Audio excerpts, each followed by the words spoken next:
oportunidad tenemos de invitado a René Muñoz Mayorga. Hola, ¿cómo estás? Bien, gracias, profesor. Por aquí estamos conversando un poco de historia. Vamos a ver qué sale de esto. Vamos a ver, sí. Sin pauta parece, Sin ¿no? pauta. Bueno, René Muñoz es profesor de historia y joven, digamos, investigador de historia local y de patrimonio, ¿no? ¿Así dicen? Sí, o al menos iniciado. Claro, como decía un jesuita, se hace lo que puede dentro de las posibilidades. Eso, pongamos en contexto el surgimiento de Purranque.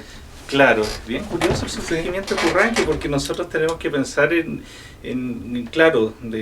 Purranque cuando el proyecto, ¿cierto?, de la expansión del ferrocarril hacia el sur. Eso. O también pensar también el Purranque antes de la expansión del ferrocarril hacia el sur. Periferia, digamos que son Claro. A comienzos del siglo XX integradas, ¿no? Por un nuevo impulso del sistema mundial. Sí, y efectivamente, lo que pasa es que el gobierno de la época, ¿qué era lo que buscaban?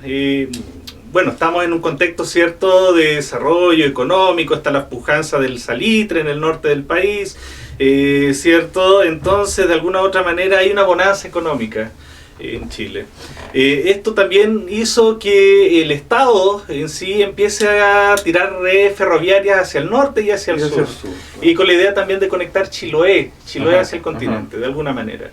Entonces así es que empieza el proyecto, ¿cierto?, del ferrocarril. Y claro, lo que, bueno, para sintetizar un poco, ¿cierto?, y no irme mucho en la bola, ya empiezan a surgir pequeñas ciudades, ¿cierto?, que son ciudades que en estricto rigor eran estaciones de trenes. Así nace Río Negro, así nace Purranque. Ciudades-estaciones. Ciudades-estaciones, justamente. Y claro, pues y ese es parte de un proyecto político, ¿cierto?, del gobierno. Y claro, estaba Tomás Burgo, que era un hombre visionario, ¿cierto?, quien su esposa había heredado estos terrenos, que era el potrero de Ollinco, ¿ya? Y claro, pues vio cómo se podía erigir acá una estación de ferrocarril que también conecte el lago Yanquihue, Octay, acá, más al sur, ¿cierto?, después Corte Alto, que es otro tema aparte, ¿ya? Y es así que surgen estas ciudades ferroviarias, por así decirlo. Entonces, no hay ningún proceso histórico que esté alejado a la contingencia nacional y mucho menos internacional, ¿no? Está todo atado. Está todo atado. Hay un efecto dominó ahí. Sí. Pero, y además todo esto enriquecido por el interés que había sobre las maderas, digamos, nativas. O sea, incluso tiene que ver con la disponibilidad del ferrocarril, ¿no? De los durmientes. Sí. O sea, todo estaba como concatenado. Sí, efectivamente, profesor.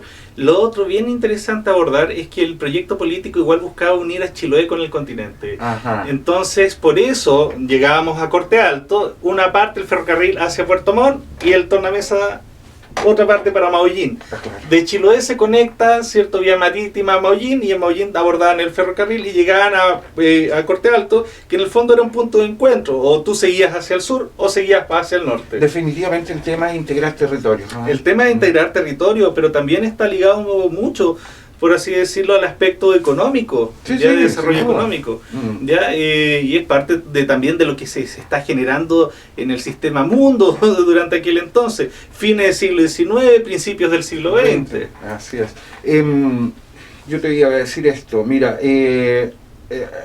todo esto muy coherente además con la disponibilidad de madera preciosa, digamos, muy de mucho interés, digamos, pero al tiempo que en la zona se explota la madera, ¿no es cierto?, va quedando disponible un terreno que también es muy productivo, quiero decir, y queda disponible entonces para sembrar, criar animales, etcétera. Claro, sí, efectivamente.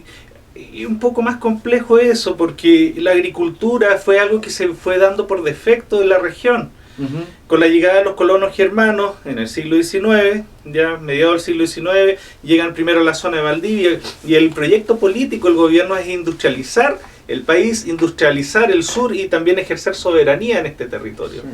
Dicho lo anterior, claro, llegan primero a Valdivia, la industria se concentra, ¿cierto?, a las orillas del río Calle, ya, y en otras oleadas empiezan, ¿cierto?, desde Melipulli hacia el norte como dijera, a poblar los territorios, llamémosle poblar.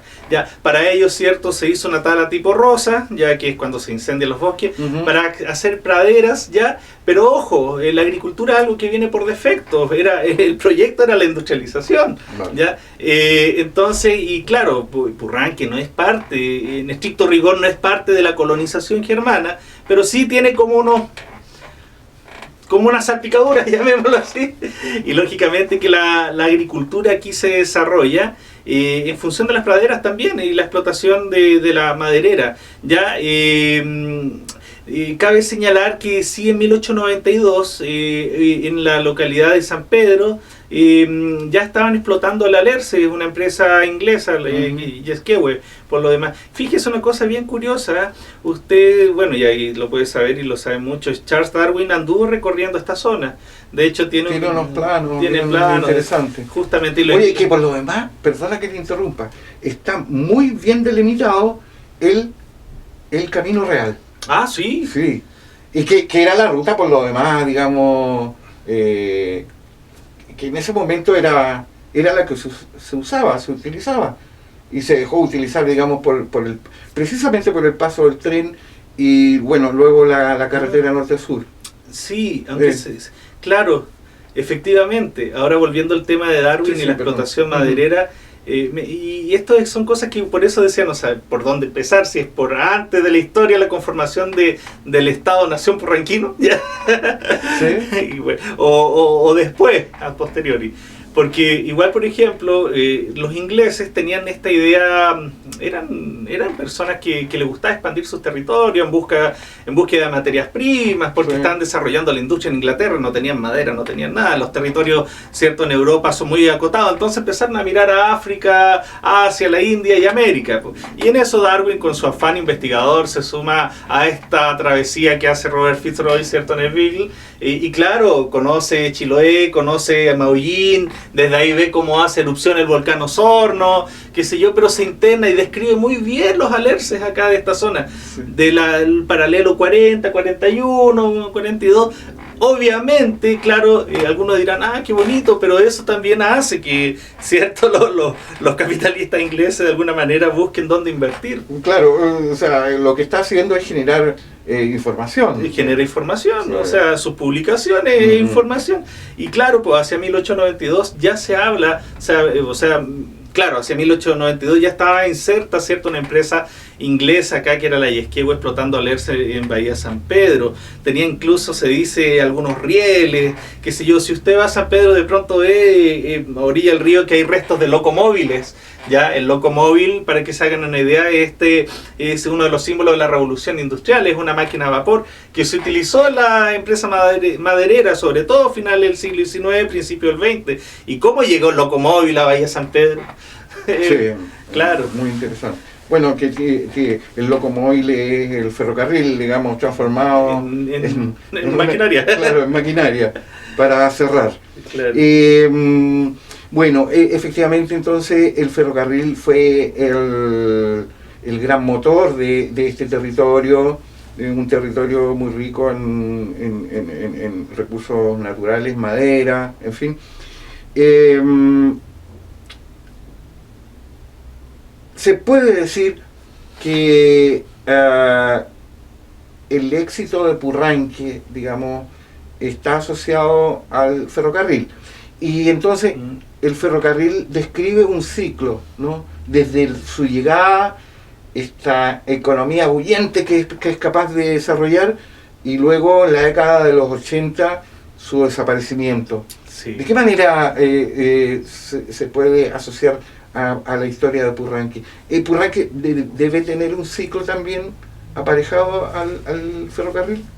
Sin duda tiene un ciclo aparejado al ferrocarril, pero hay una cosa curiosa, yo creo que tiene que ver, y esto ya es una idea mía, que tiene que ver mucho con que está cerca, cierto, de la Ruta 5, porque hubieron otras ciudades ferroviarias o localidades que no involucionaron. Que se perdieron. Pero Purranque no involucionó del todo. Yo creo que esto es un ciclo así. por así decirlo. Al final, digamos, se estremeció, Sí. pero crujió, digamos, pero pudo salir adelante. Es como cuando la casa cruje, yo creo, cuando invierno y hay cambios de temperatura y después se ensambla otra vez. Porque hubieron ciudades como Río Negro que en vez de evolucionar, Se involucionaron. estancó. Perdón que lo diga. Percy, usted. Se estancaron, por Se lo menos, estancaron. digamos. Sí. Claro, pero tiene que ver, yo creo, con la conectividad. Eso es súper importante. Bueno, el caso de Riachuelo es muy interesante en ese sentido porque Riachuelo, fíjate que fue la principal ciudad o poblado que existía entre Valdivia y Puerto Montt, digamos, o sea, el Maullín, digamos, en el sentido de que por ahí pasaba el Camino Real, ¿te fijas? Sí. O el troncal del Camino Real, porque el Camino Real es un complejo de caminos, no es que haya habido una ruta nomás. Bueno, y entonces Riachuelo se estancó cuando el ferrocarril comenzó a pasar por el Valle Central, no sé, luego la carretera, etc. Claro. Y ahí quedó. Bueno, recordemos que Riachuelo incluso fue comuna. De hecho, Rahue pertenecía a Riachuelo. Exactamente. Cuando se habla de los Purranquiles, que son las zonas pantanosas, es al sur de Riachuelo. Cierto. Ya que es esta zona donde estamos hoy día acá. Y claro, el caso de Riachuelo es bien interesante a abordar porque se pudo haber perfilado como una ciudad pujante. Recordemos también las inmigraciones que hay en la ciudad, en la actual localidad de Riachuelo, que fue comuna, ya por lo demás, ya estuvo alcaldes y todo lo demás. Ya pudo haber tenido otra historia, pero después, claro, con el paso del ferrocarril, todo esto se removió. Después con la construcción de la Ruta 5, todo esto se volvió a remover. Sí. En Es fin, muy dinámico. es súper dinámico, por eso la historia es dinámica y no es lineal. Pues. Así es. Hemos estado hablando de historia económica, hablemos de historia política. ¿Ya? Bueno, el surgimiento de Purranque está asociado, ¿no es cierto?, a algunas personalidades, una élite, en fin, local muy, muy activa. Claro, con muchas redes políticas. Eso. Hay personajes descollantes, definitivamente, como en todas las cosas, y uno de ellos sería Emilio Winkler, del Partido Liberal, fíjate. Sí. Da la sensación de que en Purranque el liberalismo es mucho más fuerte que en su competencia, que es Río Negro, donde los radicales eran un poco más, Claro. más fuertes, ¿no? Y entonces, ¿cómo ves tú ahí? ¿Qué has podido ver en tu lectura, en tu estudio, en tu búsqueda permanente? ¿Cómo lo ves? Yo creo que la historia de Purranque está marcada desde lo político por personas que eran, para empezar, eran hombres visionarios. Primero don Tomás Burgos, después don Emilio Gel, que dice que hay que crear de esto una ciudad, una comuna, ya con todos los atributos que tiene una comuna. Uh-huh. Pero también, claro, aparte es que don Emilio era un personaje. Realmente descollante. Sí, don Emilio, hay que decirlo, por lo que yo sé, he leído, investigado, era un personaje porque recordemos que él es político, es agricultor y es intelectual. Y además ese sentido finalmente, ese sentido extraño que tiene, ese gusto que tiene por la historia, que lo va a hacer finalmente ser uno de los principales documentalistas, si no el Yo creo que es el principal. Yo creo que es el principal. Documentalista del proceso de colonización germana, ¿no?, de la zona. Yo, sin duda alguna, me atrevo a decir que don Emilio Gel es el principal recopilador, compilador, historiador de la colonización alemana al sur de Chile. En épocas que no existe mayor conectividad, que no existen redes sociales. Y él ve la necesidad de transformar esta estación de ferrocarril, la estación Purranque, Villalobos, ¿cierto?, en una ciudad. Pero también recordemos que eran políticos, aunque sean localistas, tenían buenos contactos. Estaban conectados a una red. Estaban conectados a una red, o sea, don Emilio, don Tomás Burgos eran contactos directos con presidentes de la República. Así es. Así como hoy día diríamos, le pego un llamado, ellos le escribían. Así es. Y es cosa ver su material epistolario donde don Emilio de pronto le responde: mi buen amigo. Sí, ¿cierto? El presidente de la época, donde tienen un nexo bien interesante. La política también es parte de esto. Tú tienes que construir redes. Ya, porque necesitas también gobernabilidad. Si no hay gobernabilidad, tú no puedes llevar a cabo un buen ejercicio político. Es realmente impresionante el caso de Hell, porque Hell, tú lo dijiste, el primero es un agricultor. Claro. Y un agricultor no es totalmente exitoso, pero exitoso de manera discreta. A él no le fue mal en la agricultura. No, pero porque él era un intelectual. Claro. Y a eso iba yo. Fíjate que yo he tenido acceso a dibujos incluso. Dibujaba muy bien. Dibujaba animales, paisajes. Escribió 8 o 9 libros, fíjate. O sea, y tenía un archivo de 5 toneladas. Sí, claro. Gran coleccionista de documentos, en fin. Recorrió la zona, la dibujó, levantó planos. Sí. El plano de la comuna, el primer plano de la comuna de Purranque lo dibujó él. Lo dibujó él. Por eso digo, llevaba estadísticas. Es como un showman, por así decirlo. Sí, muy completo.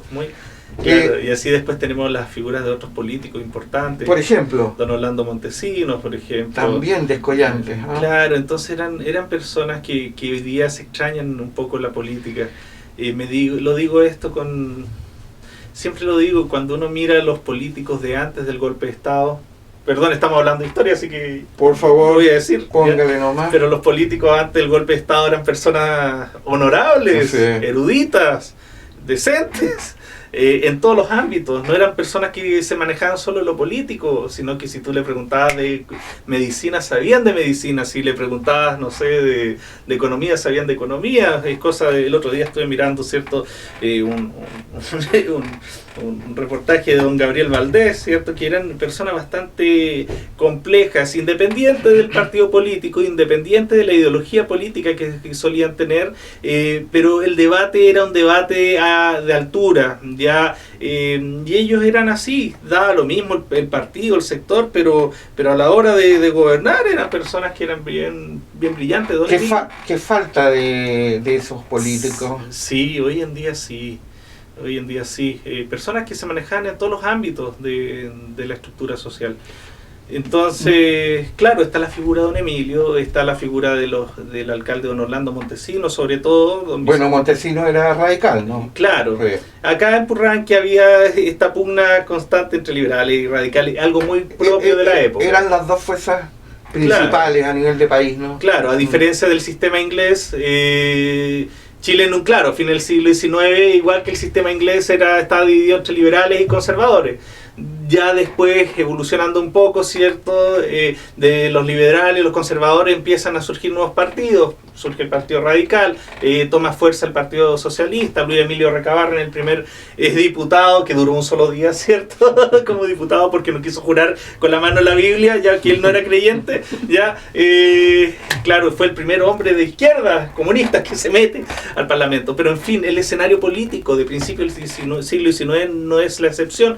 O sea, Purranque no es la excepción a este escenario. No, para nada. No, acá son liberales, radicales, ¿cierto? Porque son los partidos liberal, radical, conservador, de ahí se meten los socialistas, ¿cierto? En fin, principio del siglo XX, ¿ya? Y a veces me confundo con los siglos. René, otra cosa, fíjate, mira, uno puede distinguir partidos políticos que sostienen distintas miradas, pero fíjate que Campurranque, y yo creo que tú me vas a confirmar esto, al final esta élite de políticos intelectuales y de algún modo también agricultores se reunían y podían emprender proyectos en común.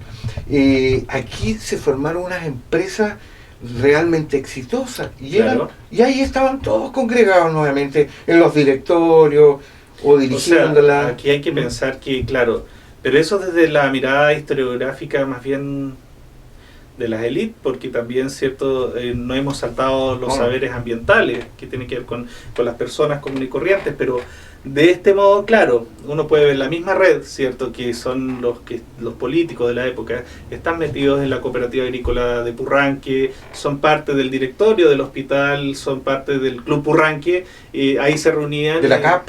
Claro, claro, la cooperativa agrícola de Purranque, sí. El Club Aéreo, sí, son Club las mismas Aéreo. personas, son los mismos integrantes.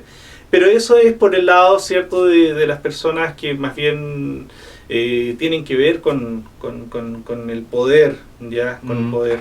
Pero también tenemos los saberes ambientales, que algo le está dando vueltas un poco, que tiene que ver con aquellas personas que no pertenecen a estas élites socioeconómicas. Ya vamos a llegar a eso. Justamente. Fíjate que el hospital, yo diría que es el ícono más sobresaliente de esta élite, digamos, en el sentido...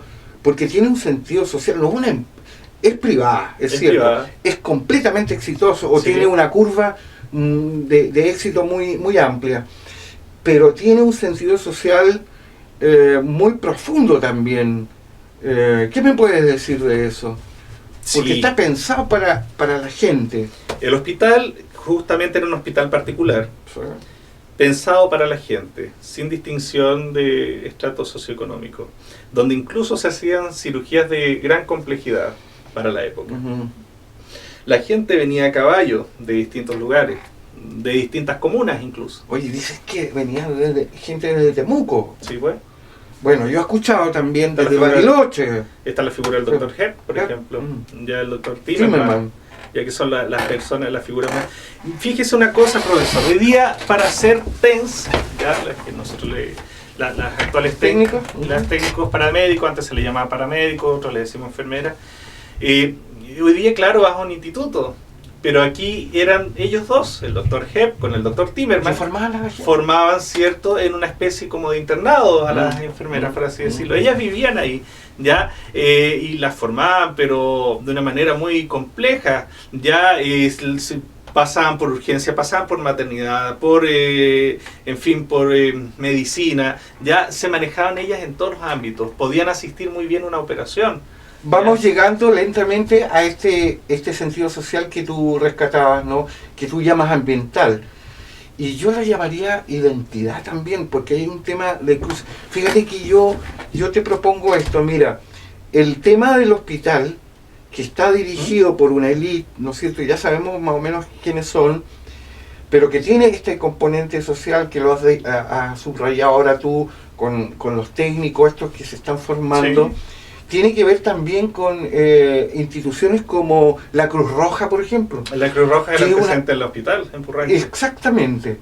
Entonces yo creo que ahí hay una cosa de participación muy activa que tiene que ver con identidad que es masiva, que es de todo el tema de la ciudad.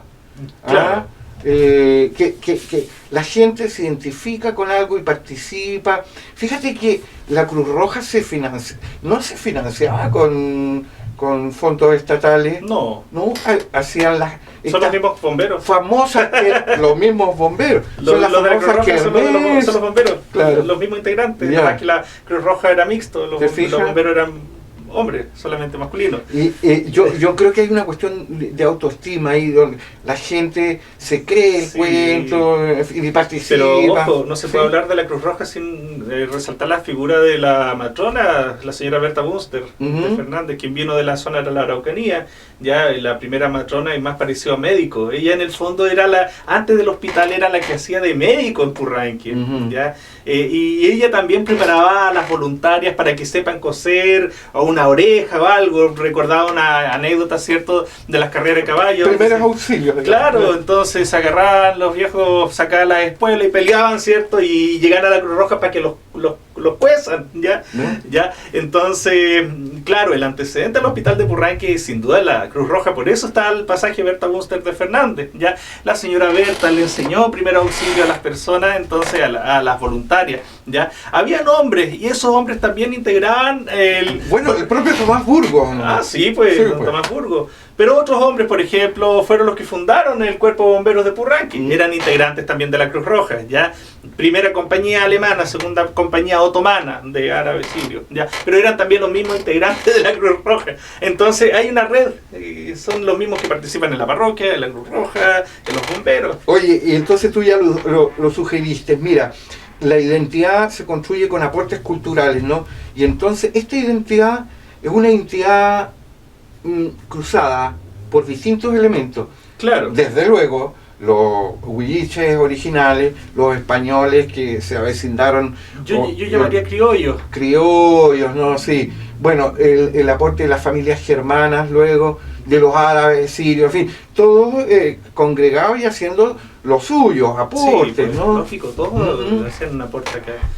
Todos. Es una entidad compleja, entonces, por lo menos de 4 o 5 patas. Que tiene una entidad que interactúa entre cinco pueblos. Multicultural. Multicultural, sí, sin duda alguna. Sin duda alguna, el comercio por los árabes sirios, calle 21 de Mayo, era de ellos prácticamente. Ellos también, ¿cierto? Claro, están los alemanes, los sirios, o sea, árabes, llamemos, ¿cierto? Que son todos ellos que participan de las instituciones, pero también están los chilenos, el criollo, por así decirlo, el mestizo. Sí, es una... Pero ese es Purranque ciudad, porque recordemos el que territorio, territorio de la ciudad, porque el resto de sectores no estaban todavía anexos en un principio Purranque. De hecho, fue en los años 60 cuando don Rudy Schenkel, en su primer gobierno, él anexa la costa que pertenecía antes a Fresia, no pertenecía a Purranque. Un inmenso territorio que estaba mirando siempre hacia más al sur. Don Rudy me contó en su momento que él cuando se anexa, él fue como en una especie de asado o comida, donde él al final lo habla con el alcalde de Fresia y anexan, listo. Fue a la buena, digamos. A la buena. Oye, cuando Purranque no estaba conectado con Huellusca llegaba hasta Crucero y de Crucero se partía. Claro, hay unas cosas, desde el punto de vista del territorio, una cosa muy rara. O sea, ¿cómo concibes tú que Riachuelo haya llegado hasta el borde del Rahue? O la misma provincia de Osorno haya pertenecido en muchos pasajes, digamos, de su historia a Chiloé, ponte tú. Eso es complejo porque durante el Chile colonial las fronteras no se establecen por ideas políticas administrativas. Las fronteras se establecen por esteros, riachuelos y ríos. Por hitos geográficos. Por lo tanto, cuando nosotros leemos, no sé, pues no sé si el padre Guarda, no me acuerdo. Guarda puede ser. Puede ser, pero no. Pero bueno, yo tiempo atrás estaba leyendo unos artículos sobre la división regional. Y claro, provincias, perdón, no eran regiones. La provincia de Chiloé, cuando se habla de Chiloé colonial, para que lo sepa la gente, Chiloé colonial no es solo la isla, es al sur del río Maipue, para allá, de Concordia hacia el sur, de Chiloé, durante la colonia. Es muy complejo. Valdivia, del río Maipue, que es Concordia actual, hacia el norte. Entonces, y así osciló. Claro, entonces hay que ver, por ejemplo, Riachuelo. Es bien interesante abordar porque Riachuelo pudo, claro, ahí había explotación minera aurífera de oro en el sector de Millantúe, ¿ya? Y claro, obviamente iban a estar insertos los españoles ahí, pues hasta el año 1600 cuando sitian Osorno. Y también fue curiosamente un ciclo de 50, 60 años esa explotación, ¿ah? Sí, más o menos. Más o menos. Sí, porque Osorno lo sitian en el año 1600. Oye, y que por lo demás entonces, esta presencia de mineral genera todas estas leyendas, digamos, de los entierros. Bueno, el más complejo probablemente es la ciudad de los Césares. Que viene desde el Perú, desde Pachacamac. Sí, pues, sí, puede ser. Desde Lima viene esa leyenda porque necesitaban los limas, que son habían un componente incaico y un componente de otro pueblo que interactuaban en Pachacamac y necesitaban que los españoles se vayan, por favor, y le hablan de la ciudad de los Césares que estaba en el sur de lo que es actualmente el Perú, y ahí vienen buscando oro por todos lados y llegan hasta acá. Pero yo he visto que con algo de razón también Ponzuelo puede haber generado una idea de la naturaleza. Sí, pues se dice que el segundo oro de mejor calidad en el sur de Chile Después Villarrica era Ponzuelo, Sí. que eso es donde está hoy día el sector de Millantúe, Ujú. por si acaso. Sí. Ya, entonces, claro, pero también se buscó oro acá en la zona. No, En los riscos. en todos lados.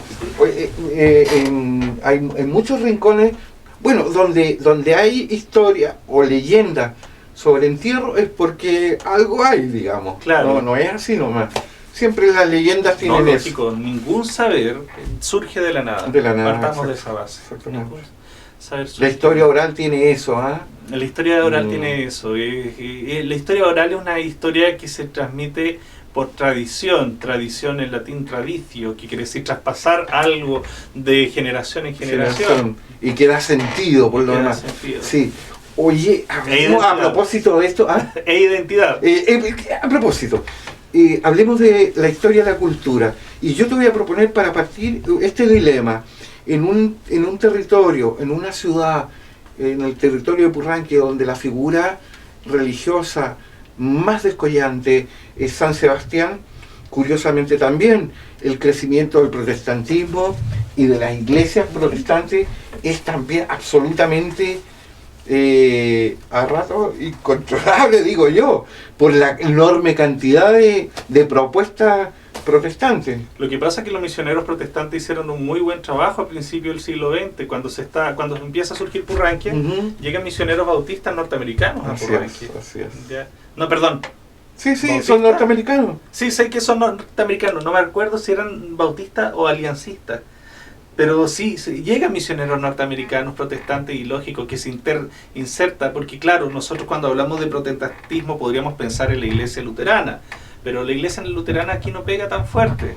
No, así, No, porque, ¿sabes qué? Yo creo que pasa que los luteranos estaban volcados hacia adentro, hacia ellos mismos, Sí. sin interés sin hacer proselitismo, digamos, porque además Claro. el gobierno, tú sabes lo que les dijo, ustedes pueden practicar, ustedes pueden construir templos, pero sin la evangelización. sin campanario, o sea, una práctica muy discreta. Sí, Pese a eso, fíjate que si tú verificas, por ejemplo, los distintos alcaldes que ha habido, el luteranismo se puede adjudicar 5 alcaldes, fíjate, en toda la historia de Purranque, claro. lo que es muy potente. Pero que eso también responde a que, claro, pues, los primeros alcaldes de nuestra comuna eran descendientes germanos, pues, Ujú. o sea, alemanes, llamémosle alemanes, o más fácil de explicar que es germano. Sí, germano es una Sí. complejidad, digamos. Eran alemanes, descendiente alemán, y si son descendiente alemán de principio del siglo XX van a traer cierto la carga religiosa de su familia, cierto que son luteranos. Ya está muy reciente, por principio del siglo XX, Purranque 1911, 1940, recién han pasado 100 años de la colonización alemana. No es nada en la historia. Ujú. Entonces sí, va a ser obvio que si son descendientes alemanes van a ser luteranos. Ya, y claro, aunque también hay un componente, si usted lo ha dicho, están los protestantes, los luteranos, que son los bautistas, qué sé yo, los aliancistas, que es una visión más bien del protestantismo inglés llegado a Norteamérica, ¿ya? Pero también es fuerte, y aquí, ojo, que es una de mis últimas ideas locas que he tenido en mi mente, como también la Iglesia Católica de alguna u otra manera contribuye con la llegada de los misioneros de la preciosa sangre norteamericanos al proceso de modernización, ¿ya? Instauran acá un colegio, ya que es el Colegio Preciosa Sangre, ya Eso a partir de la década de 1940, poco más o menos. claro, por ¿no? ahí. Ujú. Ya, entonces, y claro, y traen un sistema educativo norteamericano, ya. Muchos de nuestros padres se educaron ahí en el colegio San Gaspar, qué sé yo. ¿Qué Después, sería lo característico de este sistema, digamos? y La pedagogía social, ¿cómo? ¿Qué? yo creo que sí, es una especie de pedagogía, una pedagogía social, pero no como los jesuitas. No es No al nivel de los jesuitas. No al nivel de los jesuitas, pero sí tiene esa mirada social, porque los que se educan también en ese colegio no son solamente las élites, sino que... Eso puede ser tratan de emparejar, digamos. Sí, porque no había enseñanza media en Purranque. La única enseñanza media que hay en la época de los misioneros La Preciosa Sangre norteamericano en Purranque, es la misión. La misión dentro de las congregaciones religiosas católicas no es solamente el proselitismo, sino también hay una misión cristiana, es decir, instauran colegios, hospitales, y el caso de Purranque no fue la excepción. Antes de que existiera el liceo en Purranque estaba el Colegio San Gaspar, ya transversal, rico y pobre se juntaban en el Colegio San Gaspar, y claro, con profesores curas norteamericanos, qué sé yo. Después viene el terremoto del 60, instalan carpas para hacer clases con calefacción, algo moderno. Son los primeros que vienen con cámara de filmadora en los años 50 color. Los sacerdotes salen a misionar en un Jeep Willys con una casa rodante atrás, ¿cierto? O en moto Harley Davidson, muy norteamericanos, curas con sotana fumando. Y ahí se puede ver cómo el territorio de Purranque todavía está marcado, signado por el tema del bosque nativo, ¿no? Claro. Enormes troncos por doquier, digamos. Sí, por eso necesitaban Jeep Willys y casa rodante, los pillaban en la noche y eran verdaderos misioneros. Por lo demás, entonces yo sostengo esa tesis también. Y claro, pues y después también lo que se da por defecto, porque en las parroquias no es que yo voy a buscar un santito para que me vaya bien financieramente. San Sebastián... Bueno, eso, el origen de San Sebastián, ¿cómo tiene su punto allí? Sí, ¿En la década del 40? No, yo creo que antes con los misioneros del Verbo Divino, que estaban en Río Negro. Ajá. Ellos son los que vienen a misionar antes que lleguen los norteamericanos. Y la capilla estaba erigida en honor a San Sebastián, entonces ya se hablaba de San Sebastián de antes. No es que, explicar a la ciudadanía que los templos no es que de pronto diga este santito me cae más bien, no. Eso es lo que está haciendo. Claro, siempre se encomiendan a un santo o a la Santísima Virgen. Yo soy católico, así que no tengo problema en decirlo. Ya, y se bendice, ¿cierto?, en ese nombre. Entonces el patrono de la parroquia era San Sebastián. Y San Sebastián, por a veces motivos, ¿cierto?, tiene harta llegada, ¿ya? Y claro, pues entonces se producen las peregrinaciones desde el campo a la ciudad. Gente venía en carreta desde Yanquihue, desde Pellines y Yanquihue. Yo he visto registros de Riachuelo también. Sí, venían a caballo y carreta a pie a San Sebastián, porque eso se llama devoción popular. La Iglesia Católica tiene su devoción romana, qué sé yo, ya, pero también está la devoción popular que tiene que ver con las peregrinaciones y todo ello. Lugares de adoración también, digamos. Para los católicos, veneración. Veneración. Porque solo se adora a Dios. ya, San Sebastián uno lo recuerda, lo respeta, ¿cierto? Ya es un intercesor, pero no es de adoración. Y se erige este santuario, no es un santuario con estructura, pero sí se le llama santuario porque acá está, ¿cierto?, la parroquia erigida en nombre de San Sebastián. Estaba Yumbel y estaba Purranque. ¿Y cuál ha sido la cantidad de gente que se estima vino la última? 10.000 personas. 10.000 personas, Purranque, absolutamente transformado. Digamos. Sí, Purranque tiene una población de 20.900 habitantes en la comuna. 54% son urbanos, un 46% rural, algo así. Por lo tanto, estamos diciendo que se duplica la ciudad de Purranque. Estamos con el tiempo. René, ¿destaca alguna cosa que se haya quedado en el tintero desde el punto de vista cultural o de la historia de Purranque que te gustaría enfatizar? ¿O habríamos conversado ya lo sustantivo? Siempre quedan cosas en el tintero. Bueno, lo vamos a dejar aquí. Muchas gracias, René, por tu juventud y tu saber, digamos, que ya has logrado recopilar. Bueno, muchas gracias, profesor, y bueno, saludar también a todas las personas que sintonizan, que van a ver este video. Esta entrevista.